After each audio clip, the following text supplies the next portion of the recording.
it's sort of like, oh, just staying with it. Like, what is it like to be this turned on and to almost crave a little more or a little release or a little something, but then to just It stay just right keeps it right here, there. Yeah. right there.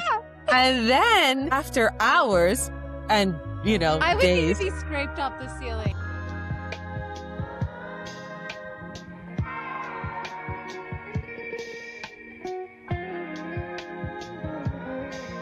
Welcome to the Body Joy After Office Hour podcast. Tonight, I had the deep, deep honor and pleasure of speaking to Uma James. She is a somatic intimacy guide, conscious sexuality practitioner, such a freaking wizard in our field. Her work is centered around embodied presence, consent, and slow sensuality as a pathway to erotic aliveness, healing, connection, and authentic self-expression. I just can't say enough good things about this beautiful woman. Tonight, we riffed about each of our practices and the deep sense of nourishment that comes in our work, the transactional nature of sex work, and the stigma around paying for sex work in general. I really hope that you all enjoy this beautiful conversation. Uma James, thank you so much for entering the studio this evening. My pleasure. I'm so excited to be here with you. Yeah, I generally like to start off by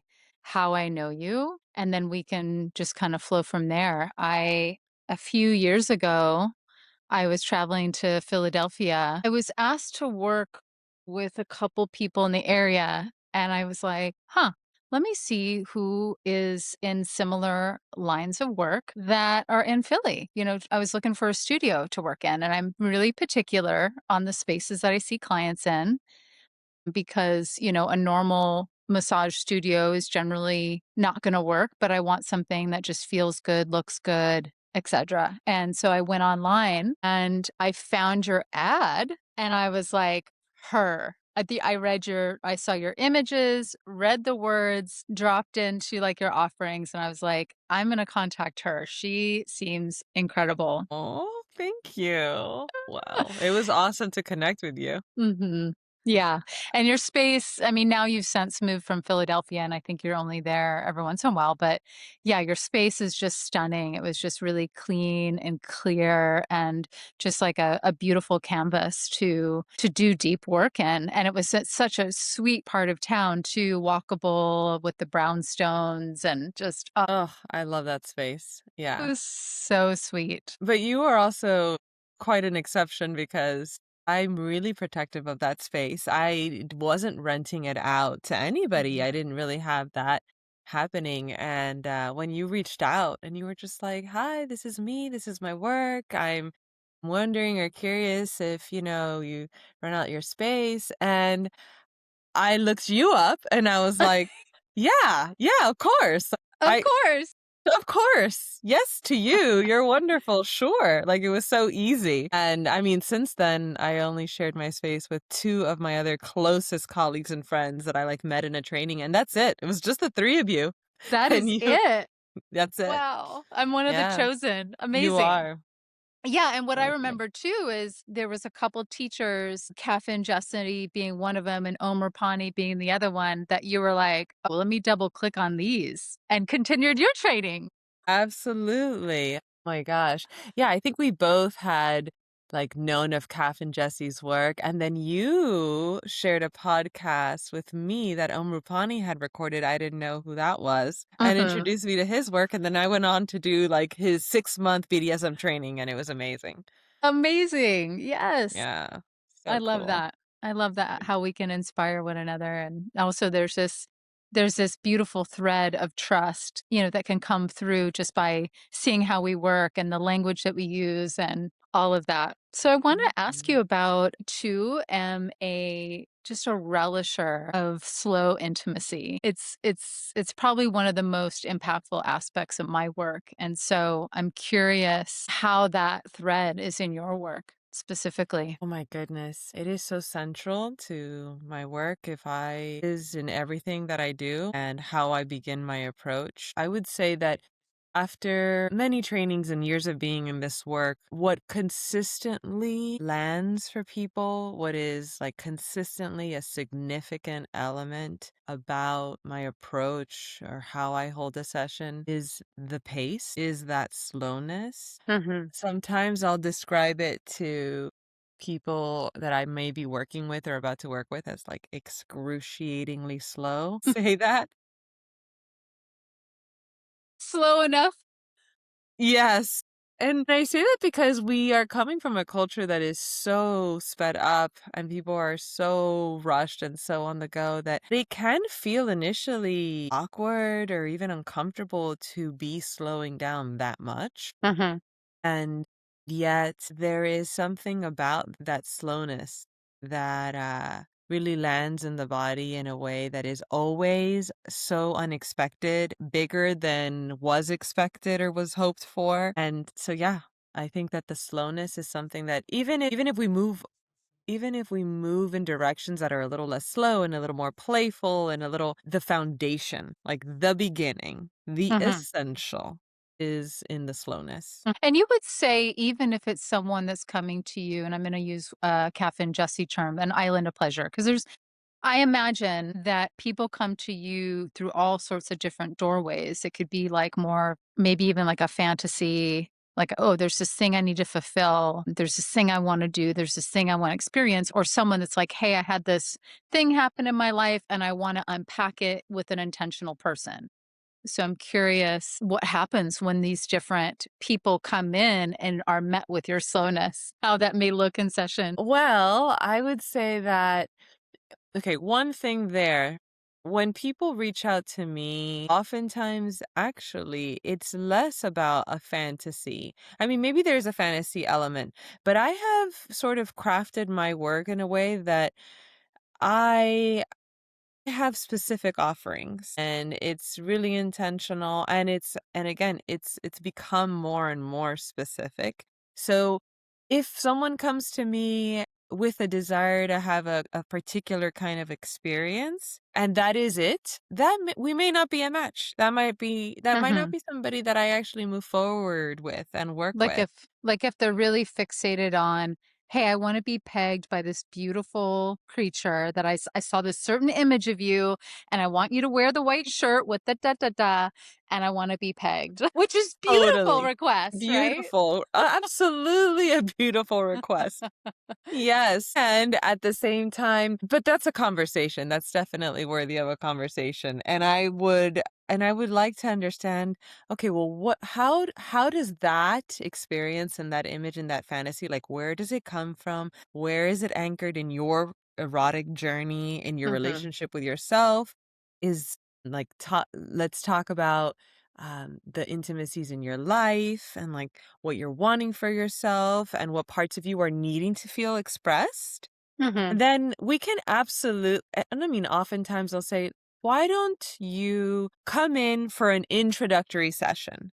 Like relationships can evolve and grow. What might open up that we can do together is something that, yeah, that can have an arc. But first, come and land with me. Come into my domain, step in here. And in my domain, as far as like an essential introductory session, I would say that the three key elements that I continuously use are going to be presence. That it's not just for me, but I'm also gauging my client's ability to be present and Mhm. how they engage with my presence, that quality, because stepping into a fantasy scenario that sounds really beautiful requires a certain level of presence, right? So there's an idea, but what's the embodied feeling of that idea from square one? Mhm. And then there's permission, right? A permission field. I love the idea and the concept of creating a really, really broad permission field for all of us, for anybody and for everyone, right? Like, So what's your important, yeah. thing? Yeah. Uh-huh. And, even creating that often helps to kick out some of that performance anxiety and pressure that everyone is like, it's really carrying with them all the time.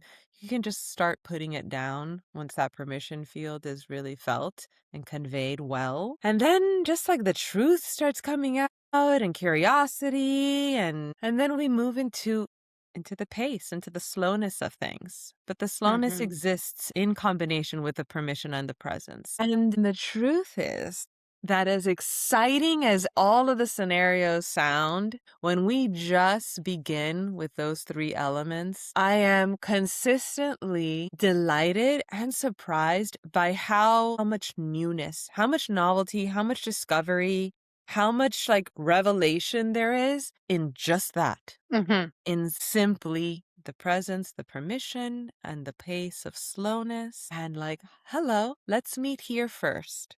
And Mhm. that, even in that place, always in that place, people are feeling things they haven't never felt before. Yes. Yeah. Yeah. I would have to agree with you. And again, I know the two of us work really similarly. Like it has to give them something to really experience, and it may be completely different than their normal go to life. And it's this place of freedom, maybe, and discovery. And it also, I imagine, you can maybe explain more to everyone listening, is you are also finding your authentic yes in engaging with this person and what they're coming to you for and what you're discovering together. Yes, absolutely. I Mm. think that there is a really important element inside of relational work for it to feel like a yes for the practitioner. And I have learned that again and again, and probably how I've refined my work now over time is that, yes, I have a big palette. I can do a lot of things. There's so many tools in my tool belt, when we talk about, yeah, we can make that happen. And then I can engage on multiple levels. And when I'm holding a container, when I am, guiding somebody and all of the elements that are required to hold that space, to be the containment inside the room, and then to meet somebody in a way that is going to be as impactful as possible. It's got to be from a place that feels like that I am in my mastery, that this is something that I value deeply, and that is just such a yes in my system that feels so true and also nourishing to me. So that now we've entered into this generative dynamic, Mhm. and beyond the intellectual understanding of it for the either for the client or for myself. In that container, there's it's just so rich. There's so much there. And I would say that it is so much more rewarding, not just for myself, but the impact for my client and whatever is transmitted in my touch, in my presence, in how fully engaged I am. That takes it to another level. And when I honor that and I feel and now that I have felt into that consistently, it's like, actually, I do less and it goes deeper. Yeah, and I love that you use the word, rejuvenative in the work. It's like you can show up in truth, they can feel it. You're not just performing a thing. Again, there's nothing wrong with performing a thing, but it just lands differently when you can have this shared yes. Yeah. Oh, yeah, Mhm. absolutely. I think Yeah. in our when we move that energy between two people and it feels like it's something, it doesn't feel like the client is like taking necessarily, um, or that the practitioner is taking. Like sometimes there's this imbalance or this strange energetic in a service offering, and you think, okay, there's a certain amount of depletion, and of course self-care and all of those things are not thrown out just Mhm. because you're in this really aligned dynamic. But there's a, what is it? There's just an element that feels, it's like an artist that is asked to paint, like, this is what you love to do. You're an artist, right? Well, here's a Yeah. canvas and there are the colors and like go for it. And the person who just wants to like watch you paint and receive the art and it's going to decorate their home. And the artist is just so excited to have the freedom and the materials. And now Mhm. there's this beautiful generative dynamic between these two people. And one receives something to make their home more beautiful. And the other one gets to express this skill and this talent. And now they're meeting each other, and it's not just, hey, I'm giving you money so that you can do the thing that I want you to do. It's totally different energetic there. Yeah, I speak to a lot of spicy workers a fair amount that often are giving and offering services that are just either out of alignment or not their true yes, and seeing the impact of that, which I mean, I don't want to go too much into the weeds because I get that some people probably don't really have a choice either. And so I do my best to speak to as many workers that I can and just offer like another palette and extension of like, okay, great. You're doing this for whatever reason, either you're inspired or you have a gift or finances or whatever. It doesn't really matter. But how do you find the yes? And so it's more rejuvenative, regenerative for your body and for your system. And it's a different way to hold a container, whether you're a therapeutic worker or fulfilling a certain fantasy or whatever. And again, coming back to my point of when I was looking at the different ads, there was just something that really stood out to me that also, is in my ads too. It's a different frequency altogether. Yes. And that is rare. That is like you can recognize it and identify it when you see it. And Mhm. usually it's like I'm scrolling, scrolling, scrolling, and then there may be something that this lands differently, this hits different. And actually, I'm not even sure how this is exactly going to look, but I have been thinking more and more about that and about how people who have done many trainings, who have wonderful offerings, and who want to do this work for whatever reason, the money, talent, desire, joy in it, or, A you know, fetish. a Yeah. fetish, super hot, it's, like, sexy and it turns them on, yeah, I mean, all the Yeah. reasons, Right. and how to create, like, how to actually approach this as a business, because it's work, and also how you interact with the people who have the courage and the desire and the interest and the resources to access this work. There is actually there's a very important this is a very important part of it, and this is the structure around the business itself, like Mhm.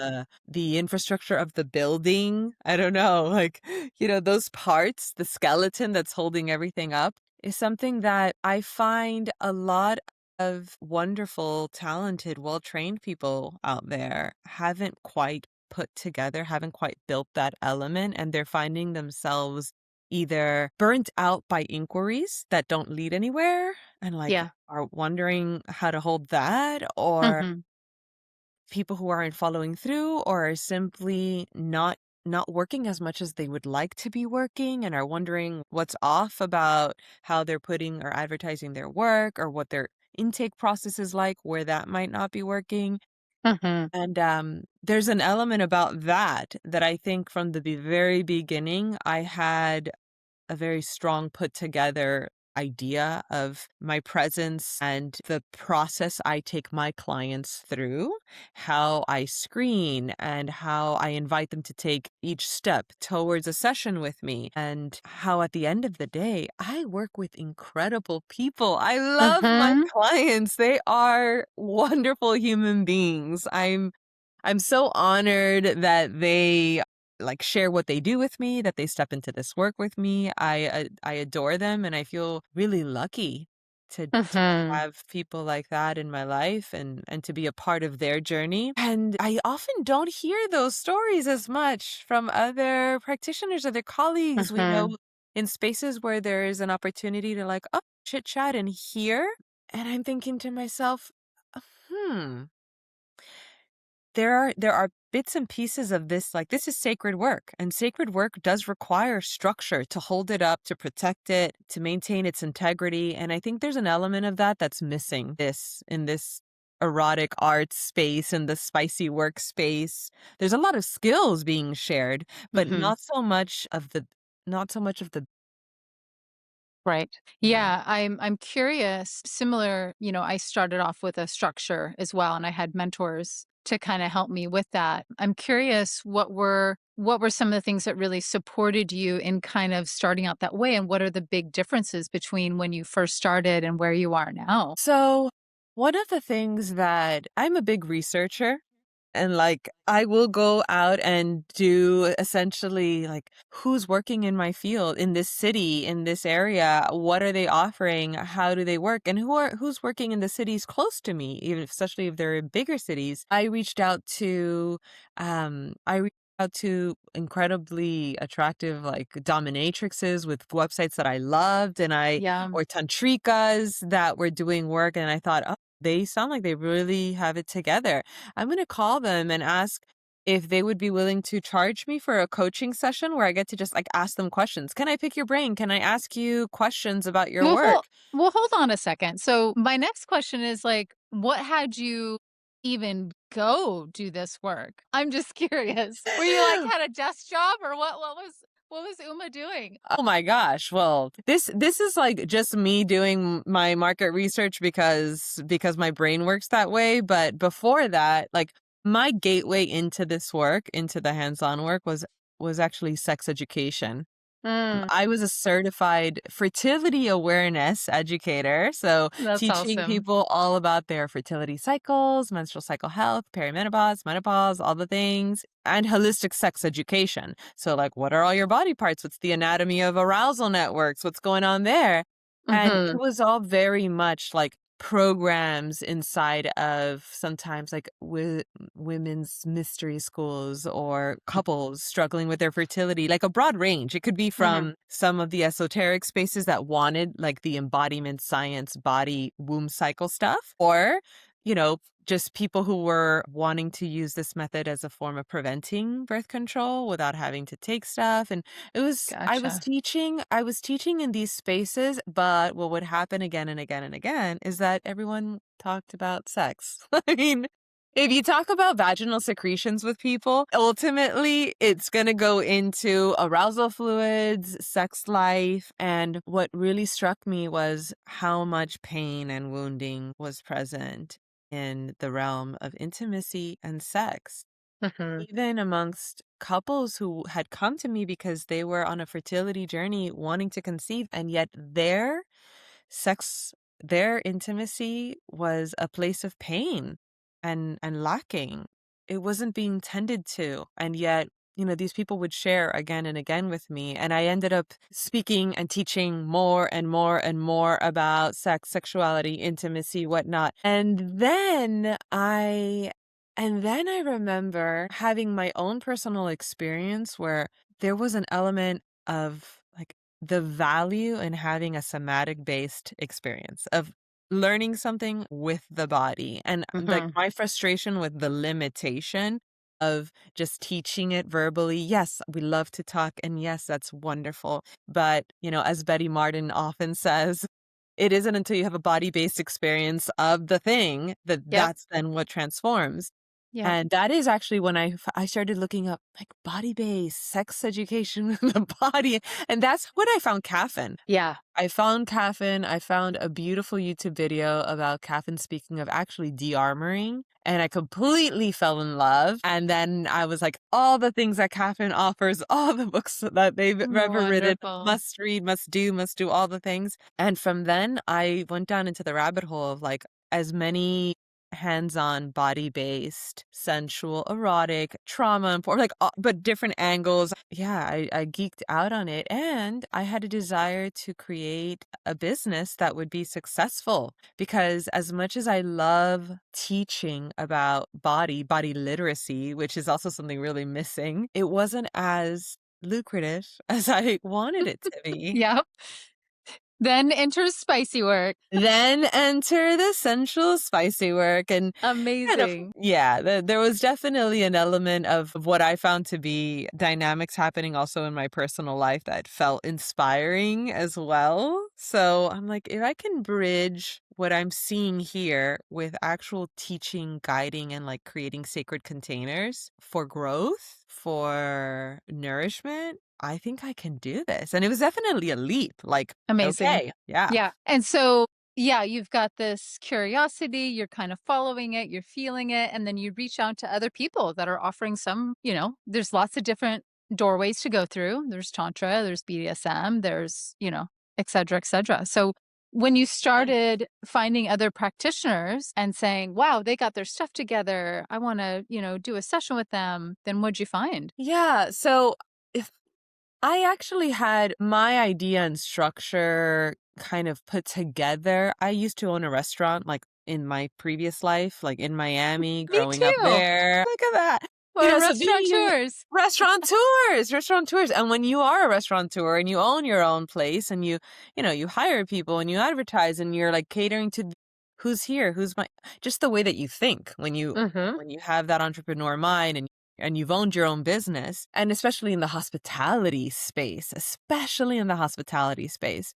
So I went off and I had a few conversations with some of these other practitioners and providers in different realms, and I found that first of all, they weren't charging as much as they could be charging. Okay. I believe that. Like after doing some of the research and then seeing how they did their work, it also depended on where they were. I spoke to people who were in New York and I spoke to people who were in the Miami Fort Lauderdale. The prices are so low in Florida, Yes, they are. like Isn't that shockingly wild? low, Yes. and you compare them to like, okay, we've got a regular therapeutic massage and then any kind of sensual, including genitals, tantric, it's not much more or wasn't last time I No. looked. No, it Wild. isn't. It is. I even had, one tantrika and she was like, I don't know if it's like a oceanside beach thing. Like, what's going on that the rates here, people just they won't pay more, and that changes drastically when you're up in the Northeast, around New York, I mean, even in Philadelphia. My approach was this, I decided, okay, there are people out there, like, high-end, full-service escorts with beautiful websites, luxurious images, and I looked at their work. I didn't Mhm. reach out to them, but I looked at their work, I looked at what they had up. And then I thought to myself, I didn't necessarily see myself reflected in that region in the area where I was. There wasn't somebody who was doing something exactly or similar to what I had in mind because I have this kind of weaving in of different lineages and disciplines into my offering.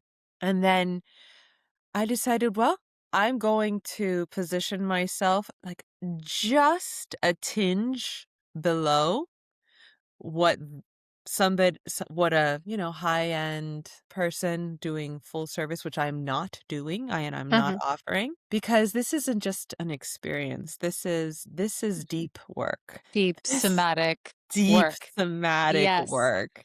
Yeah. Yeah, and the beauty is that I have had so many clients who have transitioned from relationships with escorts, and Yeah. they were still seeking something that they weren't quite finding in those dynamics. Yes.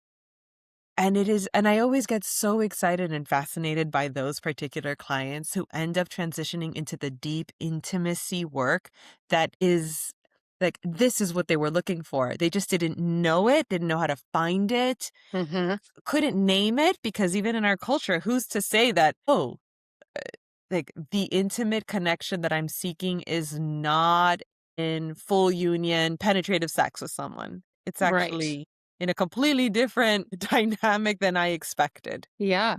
And I also, I mean, this is perfect to flow into just the stigma of people paying, whether it's escorting, but, something even deeper, coming and working with a professional. And yeah, what are you noticing there with the stigma? That is such an interesting phenomenon, right? There's this idea that real connection, that's something that feels genuine, that's something that feels full of care, is not something that you should have to pay for. It's Or there's something no benefit of paying for it. Yeah. or there's no benefit, or if you pay for it, actually means that it wasn't real. It actually means that it's not authentic, you know? It Right. just takes that away from it. And I see some clients, particularly men, struggle with that dynamic, that element of it, where they will often say, I don't want something transactional. I was really, and I understand that they may have entered into dynamics that felt with some providers who have a relationship that is transactional to their work, and that's Right. okay. That exists, that happens. And yet, I'm so curious to them as, okay, describe a relationship. Sometimes I think, well, is the relationship with your current wife, partner, or maybe your children not transactional by nature? Do you not support them financially in some way, shape, or form? And yet, they adore you, you adore them. I mean, I get it. It's not sexual if we're talking about our children, but as far as like supporting financially and yet the relationship being real. But a doctor, a therapist, that there's no problem in this person placing hands on your body, pouring in their expertise and their care in supporting you. And there is a cost to that. And it's never second guessed about whether or not the quality and value and Hmm. authenticity of the work is should be put in question. And yet there are things like love and tenderness and the sweetness of genuine compassion and care, a moment of real intimacy between two people. And why does that all of a sudden feel like this is something that I shouldn't have to invest time and Mm. money? I mean, time, yes, but money into. Of course. Of course you have. Of course you should. Everything of value in your life generally tends to require some level of investment. I Yep. mean, your home, the house that you live in, the life that you've built. Mm. We live in an economy of money. Like that is the economy that we live in. It Right. is for better or worse, even if we didn't like it. That is how we move. That is how we live. I mean, when you have a beloved in your life, if we're thinking of a classic dynamic, do you not like a dinner date, a Right. trip, a getaway, a vacation, flowers? You're investing You're and investing. You're supporting. investing. Yep. Absolutely. So imagine like investing in someone who is carving out time for you, specifically for you to pour in their expertise and their care and the quality of their attention and where you are at the center of this. I mean, this would be a space to also argue like why is, parenting, why do stay-at-home moms, not get Right. paid for the work Right. that they do? It's like, "Oh, you do it for free." But there's plenty of arguments there, right? That might Yeah. not be the actual correct thing. Hmm. In some cases, they are not supported when they should be. But for the most Hmm. part, a stay-at-home mom is able to be a stay-at-home mom and care for her children in her home because she is financially supported. It is only sustainable in a context in which she can, yeah, it's a generative dynamic. So, Yeah. Beautiful. I yeah. have I have some clients that kind of build it into their health program. Like, okay,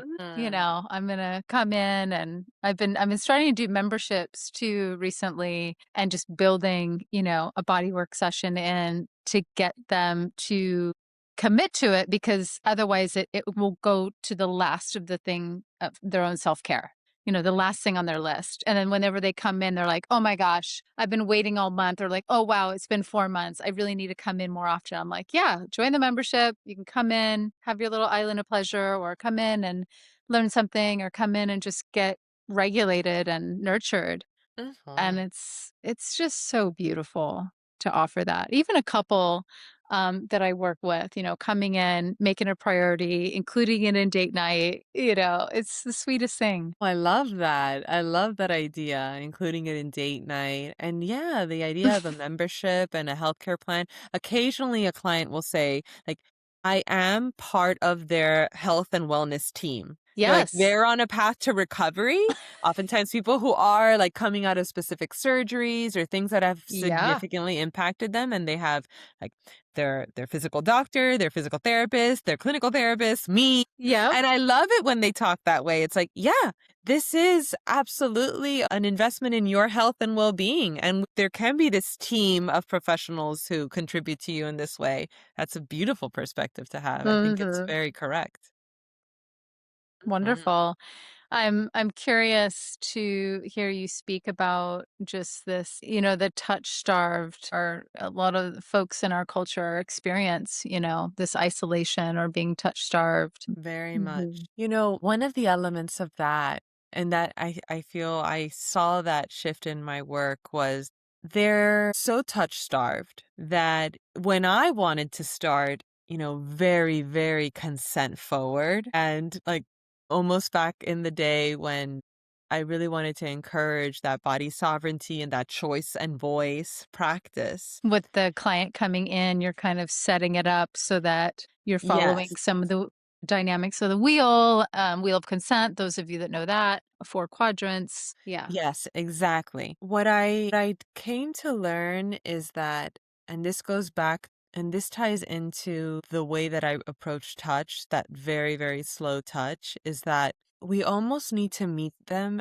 I almost need to meet my clients at this baseline where they're not ready to ask for what they want because they're Right. so undernourished. They're so Yeah. undernourished. Like, right, we need an infusion first. We need to feel resourced enough to even have a sense for our body's innate desire, to have it even feel alive enough to have a desire. And Mhm. so therein lies that creating the safety, the gentle presence, and that really slow loving touch that then kind of begins to lay down those basic nutrients, you know, just and Tend gently the infusing it, soil. tend the soil.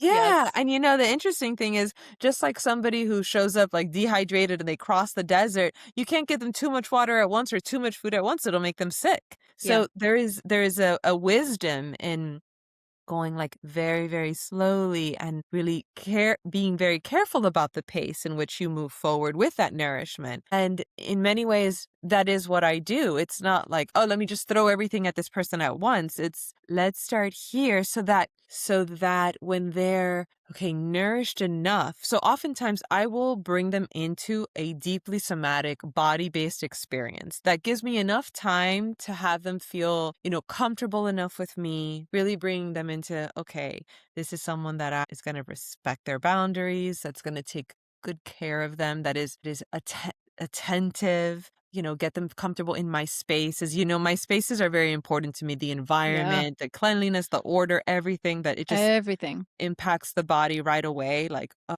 okay, they can start to land." And then when they've landed and softened just enough into it, we can go into the touch component, and that is that, like, first layer of nourishment that they so need. And my clients stay with me for the vast majority of my clients will always come back and Yes. again and again. Like, I that is another thing that I love about my practice, and that is an element that I would love to sort of explore and like teach other practitioners what is it that's bringing them back, that brings them into a long-term relationship, that creates this level of trust and in the continuity of the work, value in the continuity of the work. And I mean, again and again, they come in with one countenance and they are completely different on their way Yeah. out. It's like the brightness in the face, the sparkle in the eyes, the expression. And little by little, desire, curiosity, courage, all of these things start to bubble up. Mhm. But first and foremost, we needed some, yeah, basic nourishment. Some minerals. I'm curious, have you ever had clients come in and just not really get it and kind of want, to fulfill the fantasy or like want this peak experience and they're like, "Wait, I'm used to this certain thing that should happen here. I don't get it." I would say the closest experience to that. Okay, very rarely because of my onboarding process, Mhm. because of like I think the wording and the language on my website, and then by the time that you get into my private page and you look at those offerings and then you reach out to me and then we schedule a call, an introductory call, and I like to get pretty in depth in those. Like if somebody's not totally clear or it's not a match right away, like Right. I You will can pick it feel out. oh yeah, I pick it Yeah. out. I absolutely do. So for the most part, that's something that I don't have that doesn't happen very often. Yeah, that makes I sense. I would say the only time, and I'm thinking maybe like 2 specific scenarios would be that a client isn't very expressive. And I do work with people who have, severe social anxiety, that Mhm. there is maybe something going on for them, that verbal communication is not the easiest flow. Mhm. Okay. So, and I do love working with people who I love work as long as I feel like there's a genuine interest and there is this curiosity and I can feel a little bit of that vulnerability on the other side. I'll definitely dig in and jump in. I mean, I've had Mhm. clients Beautiful. that are mute or deaf, and we have figured ways of communicating through the sessions. That's Yeah. wonderful. Oh, yeah. Yeah. But I have had clients where when they finally felt safe and welcomed and nourished and resourced enough to express their desires and their kinks and spiciness comes out and all of a sudden Yeah, the layers. yeah, the Ah. layers. I mean, I have gotten to points with clients where I'm like, okay, I love this. I love that you are exploring and expressing this, and I can sense that you wanna go deeper and further in a direction, and I may not be the person to go along with them in that direction, and that's the moment where I start looking at, like, my network of people, who can I recommend, who do I Mhm. think is a great match, so that, it's like, here you go. I think that there's a great practitioner that you can dive into this with who would be so Mhm. supportive and aligned in that realm. And that's generally when I feel like, okay, we're going into territory that I think is not exactly where my big yeser is or my Mhm. mastery. I am more than likely going to know someone that I can introduce you to. Or in the very least, I'll be like, if you want me to screen someone or get in touch with someone that you find interesting, send me their info and I'll be like, from Beautiful. colleague to colleague, we'll get in touch and That's so yeah. needed. I love that. I love that. Before we wrap up, I I want to hear about, let's see, you put the Priestess Business Model Project. But before we unpack that, is there something that you can share with us that you are learning about yourself in your own exploration, your own sexuality, your own kind of journey? Yes, absolutely. So, as much as I value the beauty of slowing down, my sessions are inside of 2, 3, 4 hour containers generally. And yes, I do longer sessions. Those are a little bit more rare and unique. But when I bring the exploration and the curiosity around slow intimacy in my personal life, in my own personal experiences, which is probably why I'm so into it and I just want more of it because I have had the privilege and the luxury of meeting with a lover who has a real devotion to a very deep practice of slow sex, slow intimacy Mm. of every kind, and, like, that is what he has refined in a very active devotional practice for himself and what he brings into a container with his lover. And to be almost challenged by someone else's excruciating slowness. Listen, Perfect. Perfect. absolutely perfect, totally mind-blowing. You're The like, oh. idea my gosh. So for me, we're talking about actually going into states of sustained high arousal where the body, even for me, I could hit that place where I want the next thing. I'm like, I want the next thing. I feel the urgency or the desire for more, but I don't get it. It's not given to me in that moment. I actually am staying in the tension of wanting It's like a playful or denial happening a little bit. yeah, a little Yeah. bit of A that. sexier version maybe? I don't know. It's pretty sexy Definitely regardless, is. but yeah. It is very sexy, but it's sort of like, oh, just staying with it. Like, what is it like to be this turned on and to almost crave a little more or a little release or a little something, but then to just It stay just right keeps it right here, there. Yeah. right there. Ah! And then after hours and, I would need to days, be scraped off the ceiling. Yeah, okay. Yeah, that's so that good. practice, softening into that, where all of a sudden now the body goes into this really deep meditative state, like that calms down. It's like, this is what this is. And now the intensity almost it dips. And you would think, okay, this is a different kind of deliciousness because the other thing was really delicious. But now this is something that is so like it takes you on a journey. I will say Mm. that. Like when we think about when we think about a journey. And even the term journey is rarely used in sex. It's often used in plant medicine spaces, a medicine journey, a plant medicine, a psychedelic journey, whatever journey, ayahuasca journey. Okay, sex journey where Yes. you are actually high on everything that's been activated over like this amount of energetic exchange and slowness, and now Yum. you are on that. That is what I am completely geeking out and want more of in my personal intimacy right now. I'm like, Yum. wow, wow, wow. Oh my gosh. We have this incredible capacity, and it's really, really fun to get high on sex. Like, Mhm.